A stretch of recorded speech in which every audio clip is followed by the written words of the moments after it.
पीछे भाग रहे हैं उनसे उनको उस पुरातन संस्कृति से परिचय कराया जाए, जिसकी वजह से हमारा विश्व, हमारा देश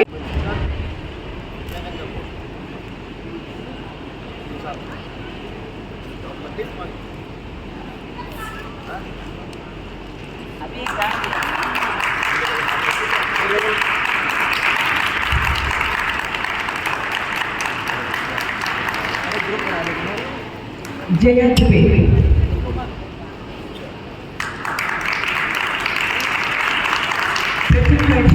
सर्टिफिकेट है first and second semester, third and fourth में डिप्लोमा, जया दुबे।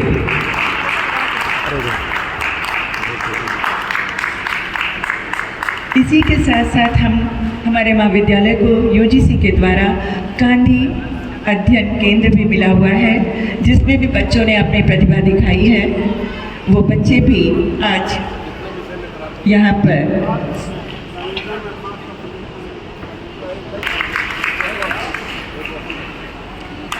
अंजलि, स्नेहा, पूजा सिंह चौहान, अंशिका सिंह,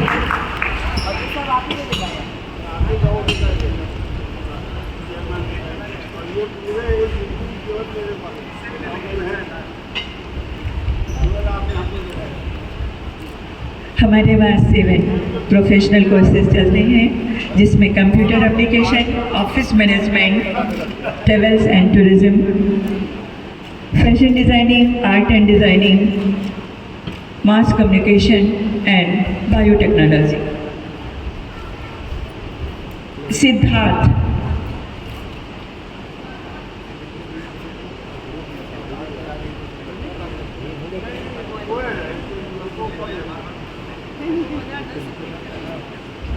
एक बार आप सभी बच्चों को बहुत बहुत बधाई।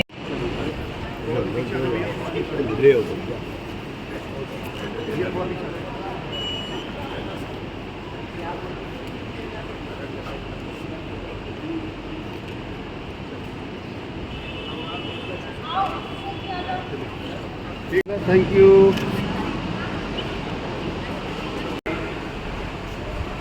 कानपुर नगर के जिलाधिकारी आर.के. सिंह जी, श्री रत्नाकर शुक्ल जी, उनकी सहयोगिनी उषा रत्नाकर जी, यहाँ के प्राचार्य, उपस्थित आमंत्रित देवी एवं सज्जनों तथा इस महाविद्यालय के आज वास्तव जाती है माँ दुर्गा की, उसका दूसरा दिन है। इस अवसर पर तथा कल से ही जो हमारा नया संवत्सर विक्रमी संवत 2081 का शुभारंभ हुआ है, उन दोनों की आपको शुभकामनाएं देता हूँ। हमारा नव वर्ष आप सबके जीवन में नई शक्ति लाए, नई ऊर्जा लाए, नए संकल्प लाए, नए कार्य करने की क्षमता लाए, आपको बेहतर स्वास्थ्य लाए। इसके लिए मैं भगवान से और माँ जगजननी दुर्गा माँ से प्रार्थना करता हूँ। आज इस महाविद्यालय परिसर में एक नई शुरुआत हुई है। बृहस्पति पब्लिक स्कूल, मैं इसके लिए विद्यालय परिवार को बहुत बहुत बधाई देता हूँ और शुभकामना भी देता हूँ। इस पवित्र जो हमारे 9 दिन है, इस 9 दिन के माँ के आशीर्वाद के साथ अभी आपने देखा होगा यहाँ पर विघ्न विनाशिनी माँ बगला देवी, बगला मुखी का भी पूजन हुआ और उसके साथ ही साथ ये बृहस्पति पब्लिक स्कूल का शुभारंभ हुआ। ये स्कूल आगे बढ़े, बच्चों को सशक्त बनाए, इसके लिए मैं अपनी शुभकामनाएं देता हूँ। अभी मेरे सामने कुछ एक बेटियों ने जो स्किलिंग का प्रोग्राम इस महाविद्यालय में चलता है, चाहे वो ऑफिस मैनेजमेंट के बारे में हो, टूरिज़्म के बारे में हो, बहुत सारे अलग अलग विषयों पे मुझे बताया रत्नाकर जी ने कि 7 विषयों पे स्किलिंग का कार्यक्रम चल रहा है। ये हमारे स्किल इंडिया, मैंने पूरे देश को स्किल करने के लिए क्षमतावान बनाने के जो कार्यक्रम चल रहा है, उस कार्यक्रम के भीतर इस प्रकार का एक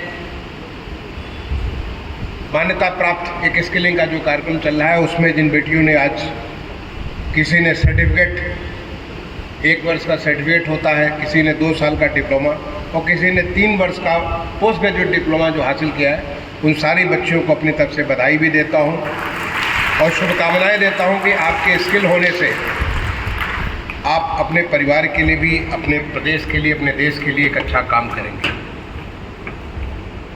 अभी कुछ और बच्चों को यहाँ पर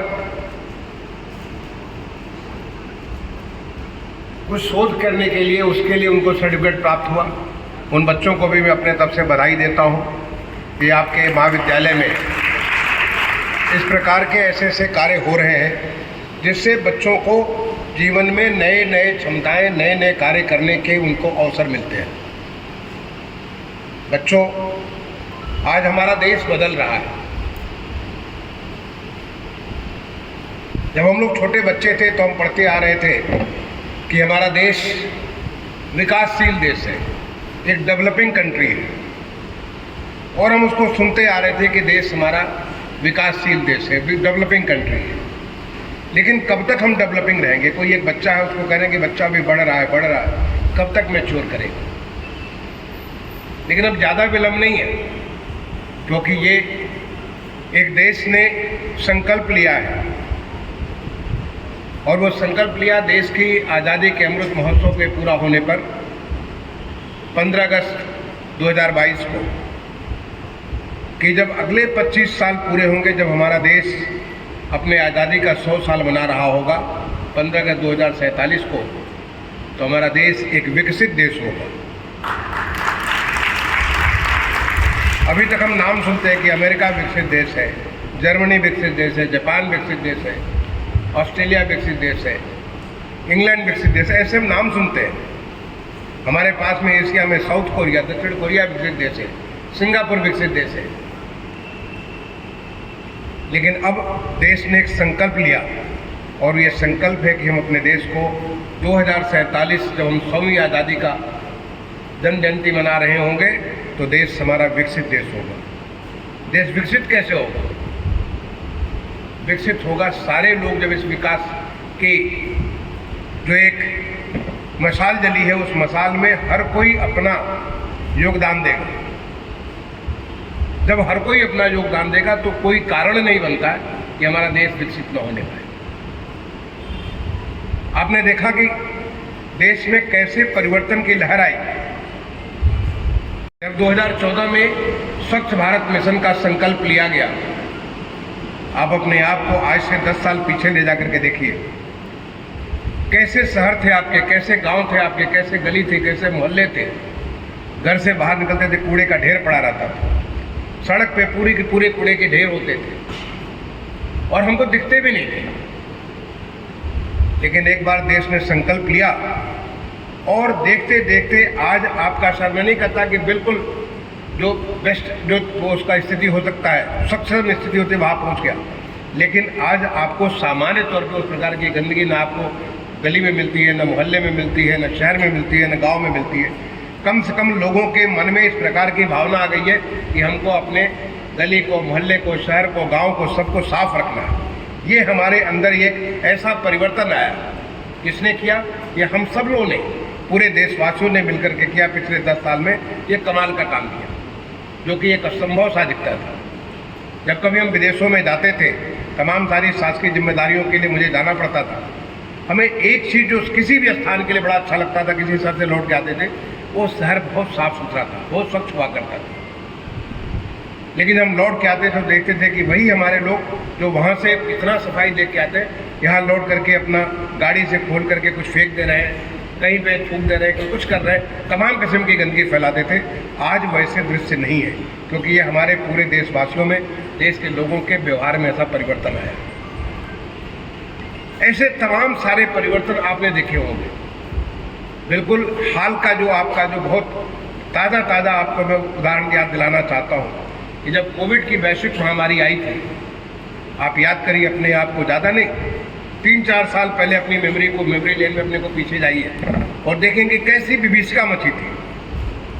आप टेलीविज़न पे देखते थे कि ऐसे देश जो अपने आप को विकसित देश कहते थे, जिनकी स्वास्थ्य व्यवस्था इतनी सुदृढ़ व्यवस्था थी, जब उसको स्वास्थ्य के इंडेक्स लेते थे तो नंबर 1, नंबर 2, नंबर 3, और हमारा देश तो बिल्कुल नीचे से हुआ करता था।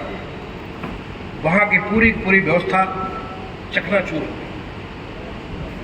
वहाँ के स्वास्थ्य व्यवस्था वहाँ पे देख करके लोगों को कितना आश्चर्य लगता था। और वहीं आप अपने देश को देखिए, अपने प्रदेश को देखिए, हमारे यहाँ इतनी बड़ी वैश्विक महामारी जब हुई, उसको न केवल हमने झेला बल्कि पूरी ताकत के साथ झेलते हुए हमारा भारत एक आत्मनिर्भर भारत होकर के आगे बढ़ गया।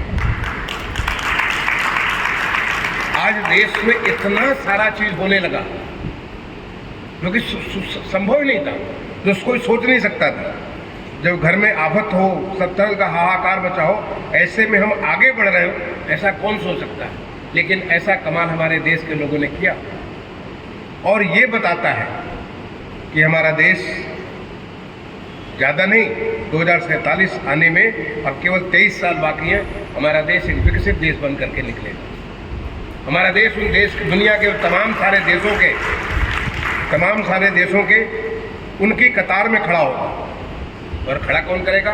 आप सारे लोग मिलकर के खड़ा करेंगे, हम लोग मिलकर के खड़ा करेंगे। जो जहाँ पे है वो वहीं पे अपनी पूरी ताकत लगाएगा। आपने देखा होगा कि जब पहले दुनिया के कोई हमारे अंतर्राष्ट्रीय स्तर के खेल के प्रतियोगिताएं होती थी, चाहे ओलंपिक हो, एशियन गेम्स हो, चाहे वो कॉमनवेल्थ गेम्स हो, तो हम लोग सोचते थे कि चलो 1 ब्रॉन्ज मेडल आ जाए, 2 ब्रॉन्ज मेडल आए। और अब अभी हाल में जब एशियन गेम्स हुआ था चाइना में, आप ख्याल करिए 100 से ज़्यादा 107 मेडल आए। जब ओलंपिक होता है तो हम जो 20 मेडल लाते हैं, अब हम गोल्ड भी लाते हैं, सिल्वर भी लाते हैं और ब्रॉन्ज भी लाते हैं। और यही नहीं, बल्कि हम इस प्रकार की जज्बा रखते हैं कि आने वाले समय में ये नंबर और तेज़ी से बढ़ेंगे। किसने किया? अपने देशवासियों ने किया। जब देशवासियों ने अपनी क्षमता को महसूस किया तो अपने आप उस क्षमता को आगे बढ़ा करके पूरा कर सकते हैं।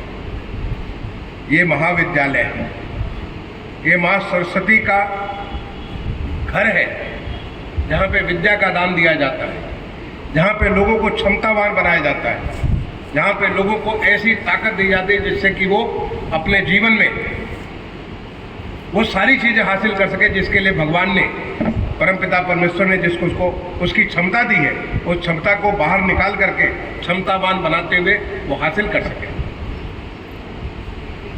ऐसे विद्या के मंदिर में आज यहाँ पर आकर के जो इतना पवित्र पावन नवरात्र के अवसर पे मैं आकर के अपने को सौभाग्यशाली समझ रहा हूँ। और आप सारे लोगों से, बच्चों, मैं आप सबसे केवल इसी बात की एहसास दिलाऊंगा, केवल इसी बात को आपको याद दिलाऊंगा कि आप में क्षमता बहुत है। केवल उस क्षमता को पहचान करके उसको आगे बढ़ाइए। जो मौका आपको मिलता है उस मौके को आप हासिल करिए, और फिर आप देखेंगे कि आपकी सीमाएं नहीं होंगी। फिर आप देखेंगे कि जब हमारा देश विकसित होगा, जब हमारा देश उन तमाम सारे देशों की श्रेणी में खड़ा होगा, तो आप किनारे बैठ कर ये नहीं सोच रहे होंगे कि ये कैसे हो गया, बल्कि आप ये सोच रहे होंगे हमने भी इसको करने के लिए ऐसा कुछ किया था, हमने भी स्किल होकर के देश के लिए ऐसा हमने अर्थव्यवस्था की थी, हमने भी, हमारा प्रदेश जब $1 ट्रिलियन की इकॉनमी बना तो हमारा भी अंश जो है एक छोटा सा ये अंश था। आप सारे के सारे इसको कर सकते हो। मैं एक छोटी सी कहानी सुना करके अपनी बात को समाप्त करूंगा। जब रामेश्वरम में भगवान श्री राम पुल का निर्माण कर रहे थे ताकि पूरी की पूरी उनकी वानर सेना वहाँ से लंका प्रस्थान करे और वहाँ जाकर के लंकापति रावण के ऊपर विजय हासिल करे, तो आपको कहानी तो मालूम होगी पुल कैसे बना था। नल और नील को जो वरदान मिला था, किस प्रकार से पत्थर को भगवान राम लिख करके श्री राम लिखते थे, उसके ऊपर पत्थर पानी में डालते थे और पानी पे तैरना चालू हो जाता था। और ऐसे ही पूरा का पूरा राम सेतु ऐसे ही बन गया। एक बार भगवान ने खुद कोशिश किया कि हम ही राम लिख करके पत्थर को डालें। आपको ख्याल होगा कि आपने कहानी पढ़ी होगी, तो पत्थर नीचे डूब गया। तो भगवान राम के भक्त नल नील जो उसको पत्थर डाल लेते, उससे ही वो सारा का सारा बनता चला जा रहा था। तो भगवान वहाँ पे एक शिला पर बैठ करके इंतजार कर रहे थे, सोच रहे थे कि कैसे सारा निर्माण हो रहा। तो उन्होंने एक खेल देखा। क्या खेल देखा कि एक स्क्विरल तो आप जानते हो, गिलहरी कहते हैं। एक गिलहरी वहाँ पर बाहर आती है और वो वहाँ की मिट्टी में अपने को लोटती पोटती है, बिल्कुल अपने को मिट्टी से भर लेती है। मिट्टी से भरने के बाद वो समुद्र में जाती है और जाकर के स्नान करती है। स्नान करके लौटती है, फिर अपने को मिट्टी में लोट पोट लेती है, फिर से उसी बालू से अपने आप को पूरे शरीर में बालू लगा लेती है। दोबारा फिर जाती है, फिर से समुद्र में जाकर के स्नान करती है, फिर वो आ जाती है। भगवान को देखते देखते इस प्रकार से बड़ी उत्सुकता है कि आखिर ये हो क्या रहा। फिर कोई स्नान करता तो एक बार स्नान करता, स्नान करके अपना काम में लग जाता है, लेकिन ये तो बार बार स्नान कर रही है, बार बार अपने आप को गंदा कर रही है। तो उन्होंने गिलहरी को अपने पास बुलाया, उससे पूछा कि तुम ऐसा क्यों कर रही हो। तो उसने कहा कि मैं तो भगवान राम के लिए राम सेतु बना रही हूँ। मैं वहाँ पे स्नान करती हूँ और जिससे कि हमारे पूरे शरीर में जो मिट्टी और बालू लिपट जाता है, और मिट्टी और बालू को जा करके जहाँ पर ये नल और नील यहाँ पे जो पत्थर छोड़ रहे हैं, वो पत्थर तो जोड़ने के लिए तो कुछ चाहिए। तो पत्थर को जोड़ने के लिए जो मिट्टी और वो बालू चाहिए, वो मैं वहाँ पे सप्लाई कर रही हूँ। उस गिलहरी की इस बात को सुनकर के भगवान को कितना खुशी हुई। गिलहरी ज़्यादा कुछ नहीं कर सकती थी, वो पत्थर नहीं उठा सकती थी, लेकिन वो उसको जोड़ने के लिए, पत्थर को जोड़ने के लिए वो बालू और मिट्टी को वहाँ पे ले जा सकती थी। तो जब हमारा देश विकसित होने के संकल्प के साथ आगे बढ़ रहा हो, तो आप ये मत सोचिए कि हम क्या कर सकते हैं। आप जो कर सकते हैं वही अपने आप में वो बहुत बड़ा संकल्प है। आप उसको कर सकते हैं, अपनी क्षमता को बढ़ा करके देश के लिए वो कर सकते हैं। और तब जब बच्चों आप 2047 में जब आप एक नौजुवक होगे, तो बहुत सारे लोग पीछे मुड़कर देख रहे होंगे, अरे कैसे हो गया। आप क्या हो गया, इसको करने के लिए मैंने ये किया था, इसलिए ऐसा हो गया। उस एहसास के साथ जियो, उस एहसास के साथ आगे काम करो। मैं इन्हीं शुभकामनाओं के साथ अपनी वाणी को विराम देता हूँ। धन्यवाद। जय हिंद, जय भारत।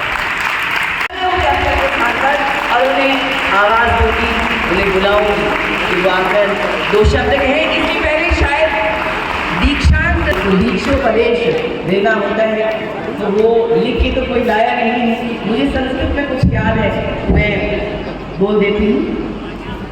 उसके पश्चात सर्टिफिकेट हमारे अधिकारी देंगे और अपने आशीर्वचन। मैं उनके प्रणाम करना चाहती हूँ कि माता आदरणीय डॉक्टर माधव शुक्ल जी का, जिन्होंने ये महाविद्यालय की स्थापना की थी 1993 में, और उन्होंने ये सोच के इस महाविद्यालय में उन्हें पढ़ने का अवसर मिल सके, उन्हें भारतीय संस्कृति, भारतीय ज्ञान से परिचित कराया जा सके।